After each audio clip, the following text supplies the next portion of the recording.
बच्चों, आज हम बिहाइव का second chapter the sound of music का सेकंड पार्ट करेंगे, the shehnai of Bismillah Khan. Before you read, chapter पढ़ने से पहले आपको कुछ होमवर्क दिया गया है। Do you know these people, what instruments do they play.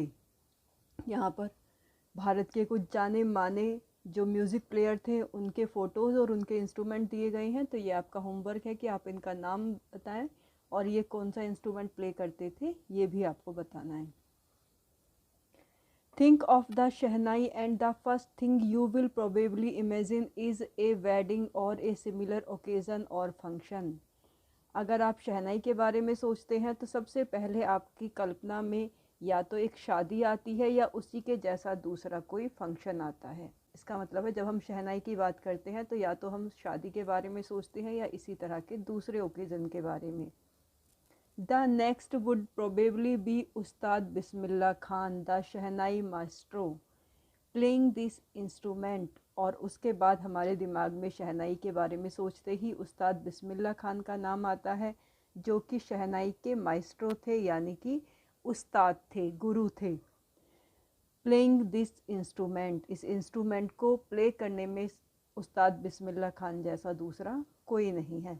Emperor Aurangzeb banned the playing of a musical instrument called pungi in the royal residence, for it had a shrill unpleasant sound।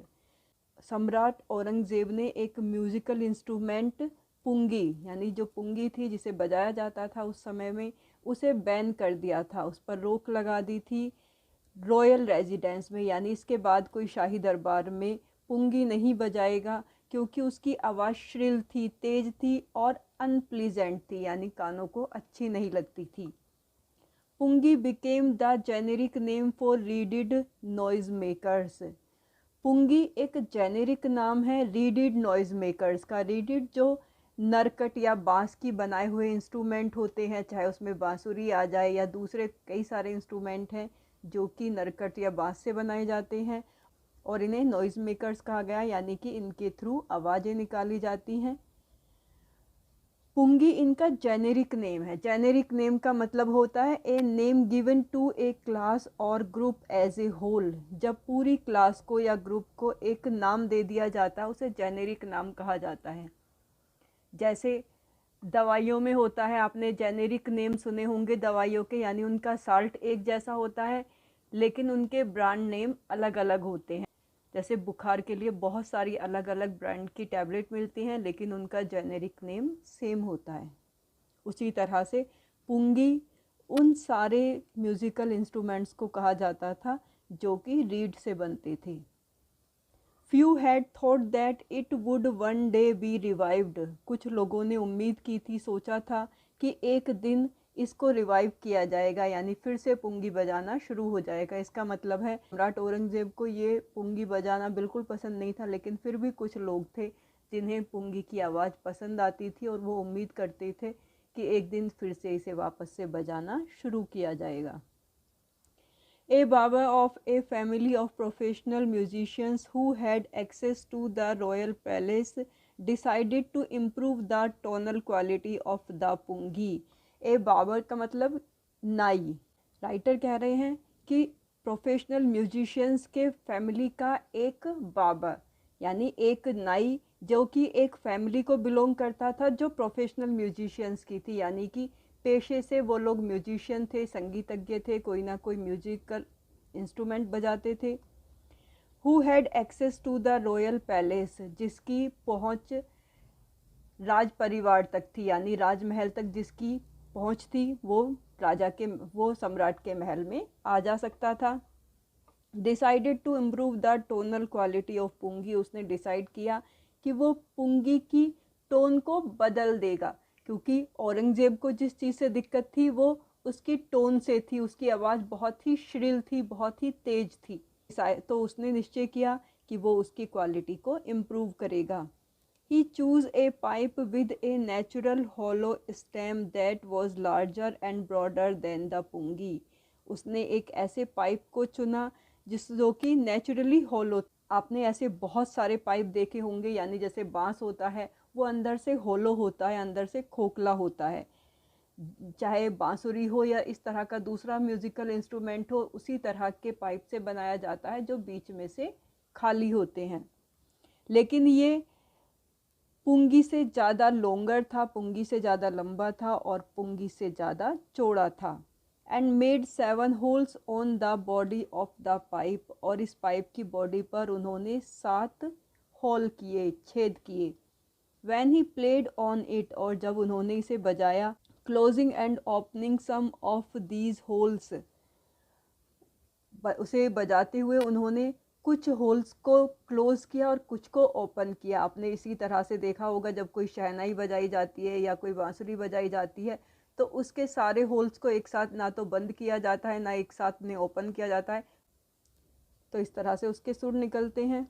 Soft and melodious sounds were produced, तो जब इस तरह से उसने बजाया तो उसमें से जो साउंड निकली वो सॉफ्ट थी और मेलोडियस थी, यानी बहुत ही मधुर आवाज़ उसमें से निकली। He played the instrument before royalty, उन्होंने राजा के दरबार में उस इंस्ट्रूमेंट को पहली बार बजाया। And everyone was impressed, और हर कोई उनसे प्रभावित हो गया।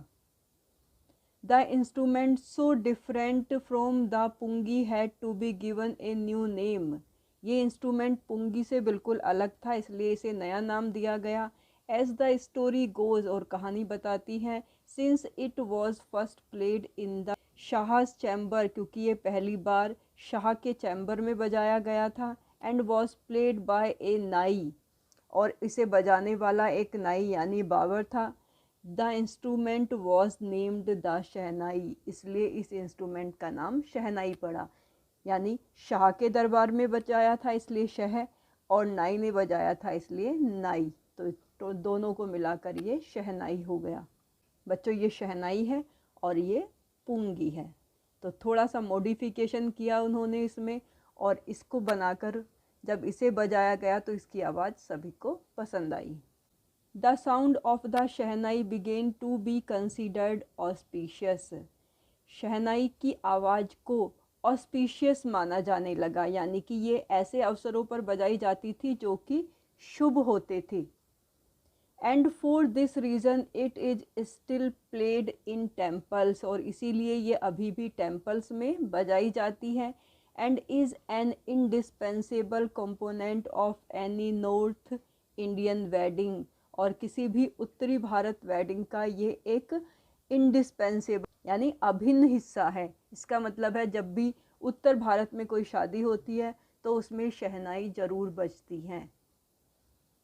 In the past the shehnai was part of the नौबत और traditional ensemble of 9 instruments found at royal courts. Past में शहनाई नौबत का एक पार्ट थी, नौबत जिसे जो कि ट्रेडिशनल ensemble है। ensemble का मतलब होता है ग्रुप, यानी जो ट्रेडिशनल ग्रुप था नो म्यूज़िकल इंस्ट्रूमेंट का, इसलिए उसे नौबत कहा जाता है। उसका एक पार्ट, उसका एक हिस्सा शहनाई भी थी, यानी शहनाई को मिलाकर कुल 9 म्यूज़िकल इंस्ट्रूमेंट थे रॉयल कोर्ट्स यानी राज दरबार में।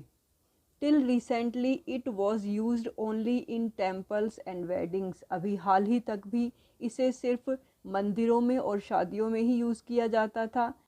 The credit for bringing this instrument on to the classical stage goes to Ustad Bismillah Khan, और इस बात का पूरा क्रेडिट उस्ताद बिस्मिल्लाह खान को जाता है कि मंदिर और वेडिंग की छोटे से सर्कल से निकलकर ये क्लासिकल स्टेज तक आ पाई, यानी कि जिस तरह से सितार प्ले किया जाता है, जिस तरह से तबला प्ले किया जाता है स्टेज पर, उसी तरह से शहनाई भी प्ले की जाने लगी। शहनाई के भी कॉन्सर्ट होने लगे, और ये सब कुछ इसलिए हुआ क्योंकि उस्ताद बिस्मिल्लाह खान ने इसे इस ऊंचाई तक पहुंचा दिया था। उन्होंने देश विदेश में शहनाई को एक नई ऊंचाई दी थी। एज ए 5 ईयर ओल्ड, जब वो 5 साल के थे, Bismillah Khan played gilli danda near a pond in the ancient estate of Dumraon in Bihar.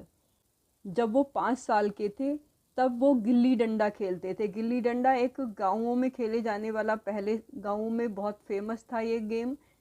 कुछ कुछ क्रिकेट की तरह होता था। तो उस्ताद बिस्मिल्लाह खान जब 5 साल के थे तब वो अपने डुमराऊ जो कि बिहार में है उसमें के तालाब के पास गिल्ली डंडा खेला करते थे। He would regularly go to nearby Bihari ji temple to sing the Bhojpuri chaita. वो नियमित रूप से बिहारी जी के मंदिर में जाते थे और वहाँ पर वो भोजपुरी चैता गाते थे। At the end of which he would earn a big laddoo weighing 1.25 kg।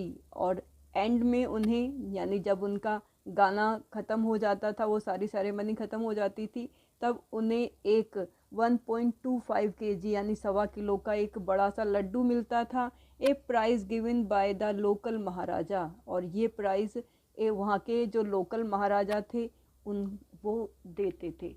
यानी इतना अच्छा वो गाना गाते थे कि वहाँ के महाराजा उन्हें प्राइज़ के रूप में एक 1.25 किलो का लड्डू देते थे। This happened 80 years ago.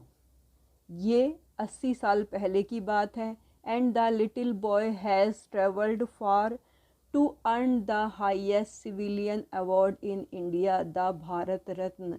और उसके 80 साल बाद ये छोटा बच्चा इसने भारत के सबसे बड़े सिविलियन अवार्ड को प्राप्त करने के लिए ट्रैवल किया और वो अवार्ड था भारत रत्न। यानी जब वो 5 साल के थे तो उन्हें अवार्ड में एक 1.25 किलो का लड्डू मिलता था और जब वो 85 ईयर्स ओल्ड थे तब उन्हें भारत रत्न दिया गया। तो ये एक बहुत लंबी जर्नी थी उस लड्डू से लेकर भारत रत्न तक। उन्होंने बहुत मेहनत की थी और उन्होंने शहनाई वादन को बहुत ऊंचाइयों तक पहुंचा दिया था। इसीलिए 2001 में उन्हें भारत रत्न अवार्ड दिया गया राष्ट्रपति KR नारायणन के द्वारा। बच्चों आज यहीं तक, इसके बाद कल करेंगे।